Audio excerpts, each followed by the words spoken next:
Hi everyone and welcome to SuttonsDaze. Today I thought I would show you how we make our stuffing bread. We're adding something a little different into it this year. Just because I was looking at the recipe and going, why can't I do this? So we're going to do this. Okay. So I'm making a double batch. I'll put the base recipe in the description box below. But this is a double batch, so this is what I'm taking along on. I have my mixing bowl, which I have warmed up. I just run hot tap water in there until the bowl is warm, and then I put in my water. I've got my water, and now I'm going to add my yeast. Gonna let it sit there for a couple minutes, and while it's doing that, I am going to get my sugar. It doesn't take a lot of sugar, this recipe, but it does take some. So I've got my big buckets up here, and for this recipe, let's see. This time around, it's going to take, for a double batch, it's going to take 6 tablespoons of sugar. So I'm going to measure off 6 tablespoons of sugar.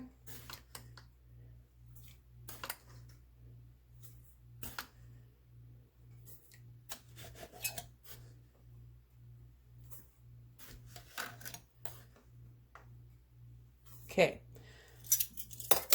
So the sugar and the yeast is in there. And once I see the yeast starting to do its bubble, I'll start adding in some more of the stuff. It only takes a minute or two.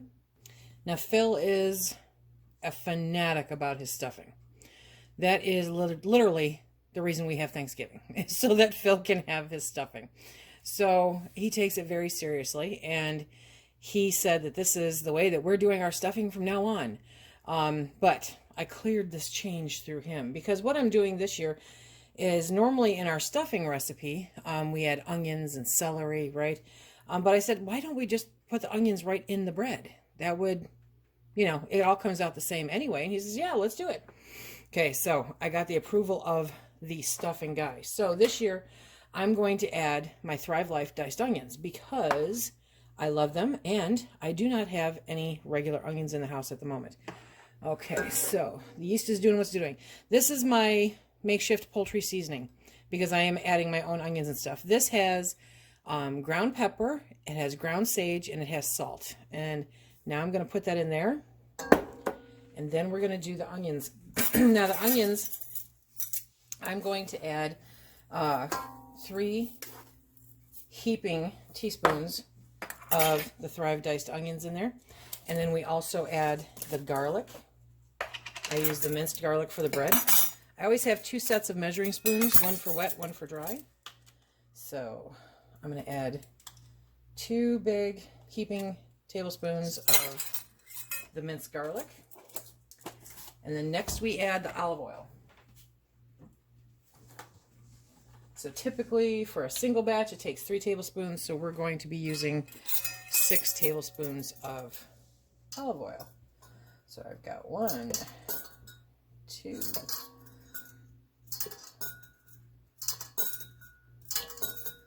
and this is the most forgiving bread recipe ever created. It's the same base bread recipe I use for practically all of my bread.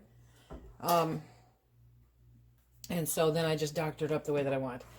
Now, for giggles, we're also going to add some Parmesan cheese. This is a little harder to get out, but we're going to figure 3 tablespoons of Parmesan cheese. Well, how's that? Okay, 1 big clump, and then that. Did I mention it's a very forgiving recipe? Okay, next we're going to add in the flour. I have a larger KitchenAid, so I can do a double batch. That's literally the only reason it stays around, is for my double batches of bread. So this is going to take, your normal recipe takes 4 cups of flour, and this is going to take 8.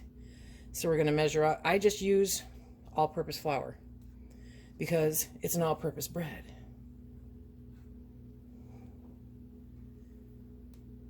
And you know I'm going to lose count if I keep talking throughout the whole thing. So that's the first 4. 5, 6, 7, and 8. Have I mentioned I'm in love with these measuring cups? Okay, now we're going to swing around and hook up to the mixer. This is not a great angle, but it's the angle that I have. So we're going to get that on there. And then we're going to put this on. There we go. Okay. And then we are going to raise this up. And make sure you're turning the handle the right way. Okay. So now we're going to start out very slow and plug it in. You know, you just can't make this stuff up.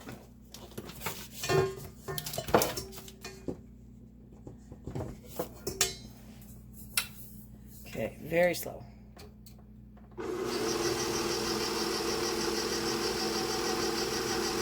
You do not want to mix this at a high speed. One, you'll have a hot mess, but it really does work the dough just the way it needs to be at a slow speed. So this is going to go for about 7 minutes. Okay, so I just turned it off. And you want the dough, it's going to be not terribly sticky, but still sticky, if that makes sense at all. Let me get this off.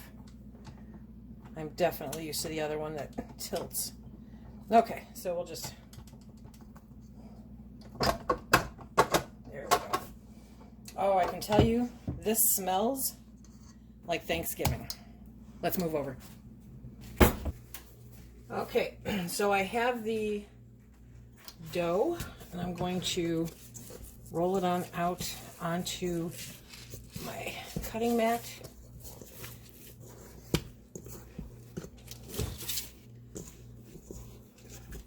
Which is always easier said than done. Okay, there we go.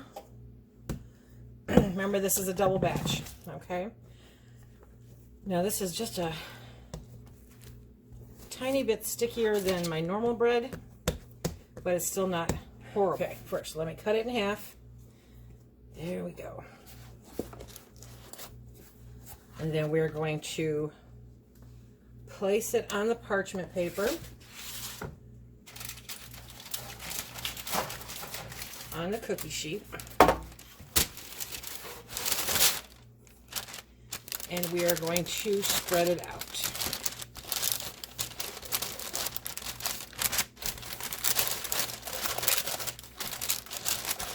Now you can always get a little bit of flour on your hands to move this around.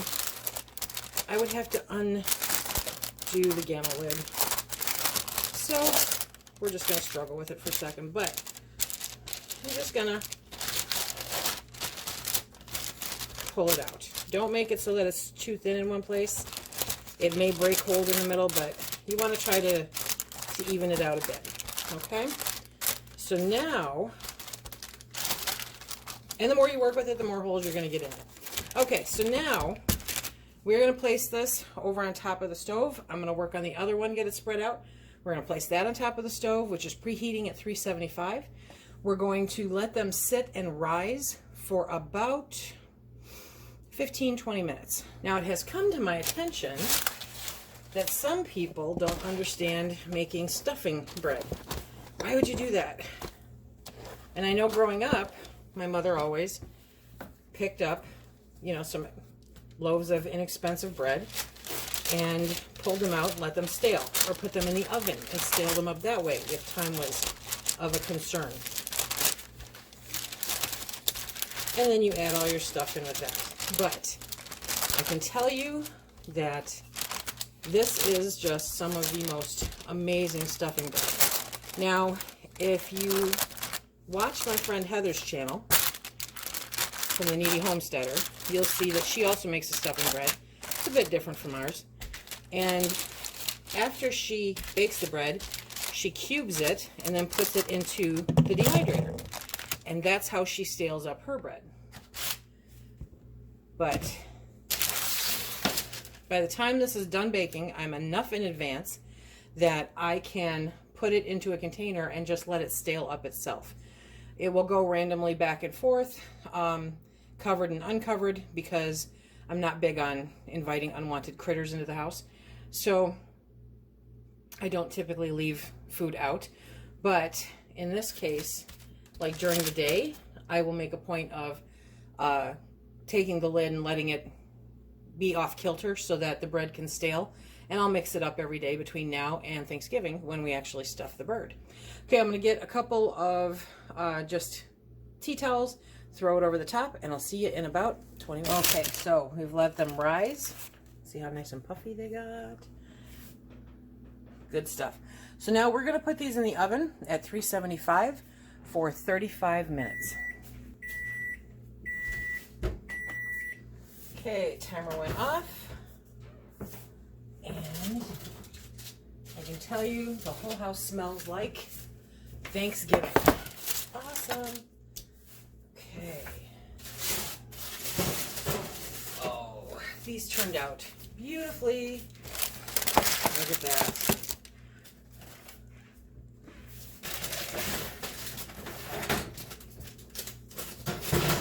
Okay, so I've got the next batch in. These here. So what I'm going to do now is let these cool off. Proof that I need a new oven. I'm going to let these cool off. They need to become completely room temp before I cut them up. Okay, these have all cooled off. And so now all I'm going to do is I'm going to take my little cutter here and I'm going to cut them into chunks. And we're going to put them into our great big Tupperware bowl. I'll show you that. And then we are going to let them stale up over the next few days. You can make the chunks as big or as small as you like. I am definitely going to be cutting these down. And we did, full disclosure, a little taste test, which is on the opposite side that you can't see. But, okay. So, I mean, that's your, that's your average size right there. And it will be a huge, huge hit. I'll have not only enough stuffing to go into the turkey, because we do stuff the turkey, but then I'll be able to make a complete separate side dish of stuffing also, because some people prefer the crispier parts as opposed to the parts that come out of the bird. So now we'll just take these, throw them into the big Tupperware bowl. I'll show you guys, this bowl is a monster bowl. My Tupperware lady of choice is Angie from Angie's Pantry. I'll put a link to her channel down below. And she let us know when this bowl came out, and then when it came on sale, and we use it for a lot of stuff. Mainly baking, prep, that kind of thing. Because it's really big. So this is how we make our stuffing bread. Now, I don't go to the extra length like Heather does of dehydrating it. I just let it stale naturally, and that works really well for us. But if you're pressed for time, then staling it up in the dehydrator is an excellent, excellent idea. Okay, so this is how we make our stuffing bread for Thanksgiving.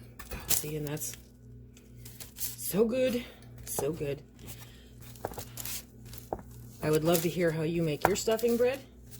What do you do different? Please leave it in the comment section below. Do you make your own bread? That's what I'd love to hear. Do you make your own stuffing bread? Or do you buy it? Are you a stovetop fan? And you know what? There's nothing wrong with that. I'm a stovetop fan. We use Phil's mother's recipe for stuffing for the most part, and that works well. But I make some turkey balls that I use stovetop with, and that is excellent. Phil's putting together the new shelf for the empty jars in the breezeway. That's what the pounding is. So anyway, let me know in the comment section below. Do you make your own stuffing? Do you make your own stuffing bread? Do you use stovetop or, equal box stuffing? And until next time, everyone, remember you can check us out on Facebook, Instagram, Twitter, and did you know we're now on TikTok? Okay, until next time, be safe.